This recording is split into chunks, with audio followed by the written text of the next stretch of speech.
Hello guys, good morning. അപ്പോൾ നമ്മൾ കുറേ നാളായില്ലേ കണ്ടിട്ട്. അപ്പോൾ ഇന്ന് അത്തം 1 അപ്പോൾ നമ്മൾ പൂവിടാനായിട്ട് പോവുകയാണ്. അപ്പോൾ അതിനായിട്ട് നമ്മൾ കോനായി നല്ലോണം അടിച്ചു വാരി തുടക്കുകയെല്ലാം ചെയ്ത് പിന്നെ ഞാൻ നേരെ പോയി കുളിച്ച് വന്നു. വേഗം കുളിച്ച് വന്നു കേട്ടോ. പിന്നെ ഞാൻ നേരെ വാഴയില വെട്ടി കേട്ടോ. നമ്മൾ നാട്ടിലെല്ലാം ഇതിന് വാഴയില എന്നാണ് പറയുക. എനിക്ക് വേറെ ഇടുന്ന ഭാഷയൊന്നും അറിയില്ല കേട്ടോ അങ്ങനെ. അപ്പോൾ പിന്നെ അത് ചെറിയൊരു വാഴയില മതി.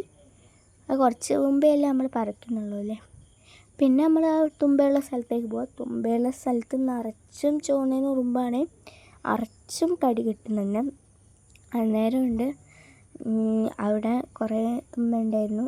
അപ്പോൾ അതെല്ലാം നമ്മൾ മാക്സിമം നല്ലോണം പറിച്ചെടുക്കാൻ നോക്കിയെങ്കിൽ പക്ഷെ ഉറുമ്പ് വല്ലാണ്ട് കടിക്കുന്നുണ്ടായിരുന്നു. അത് കൈമ തന്നെ നിങ്ങൾ കാണുന്നില്ല, ക്യാമറ പിടിച്ചുകൊണ്ടിരിക്കുന്നവർ കൈമ തന്നെ ഉണ്ടായിരുന്നുണ്ട്.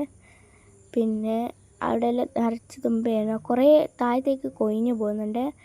അത് ഞാൻ ഒറ്റ കൈ കൊണ്ട് പറിക്കുന്നതുകൊണ്ടാണ് കേട്ടോ. നമുക്ക് മറ്റേതന്നെ മെല്ലെ മെല്ലെ പറിച്ചിട്ടുണ്ടേ വരില്ല.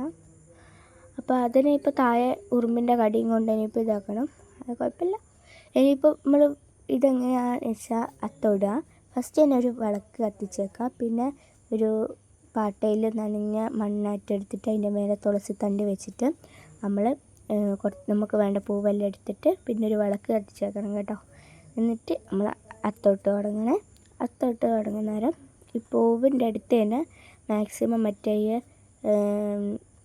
ഈ പാട്ടയിൽ തുളസി പൂവിട്ട് അതൊന്ന് ഇതാക്കണേ. പിന്നെ നമ്മൾ കുട കുത്തി കൊടുക്കുകയെന്ന് അറിയുന്നതിന് 1-ാം നാളിൽ ഒരു കുട അങ്ങനെയാണേ.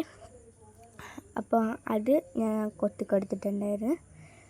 പിന്നെ ഇതായിരുന്നു നമ്മൾ ഫൈനലായിട്ടിട്ട പൂവ്. എങ്ങനെയുണ്ട് കമൻറ്റ് ചെയ്യണം കേട്ടോ. Tata, bye bye, see U.